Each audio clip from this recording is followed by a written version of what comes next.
In the previous two videos, we merged data frames based upon the requirements of equivalent structures. In the real world of data analysis, however, we're more likely to work with data frames that have non-equivalent structures. We can merge those as well, but when we do so, we're going to be introducing NAs into our data frames. If we take a look at the structure of our SE 10 rows data frame and compare that to the structure of our SE 6 items data frame, you'll see that we have similar data frames.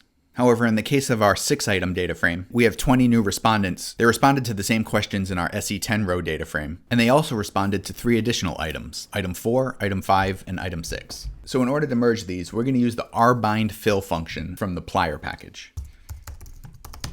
So I already have the plier packages installed on my computer, so I'll simply load the library.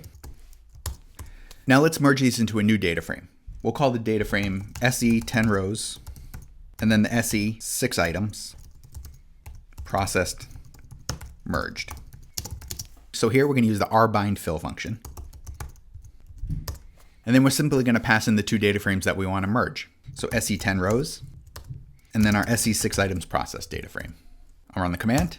And now if we take a look at this using the view function,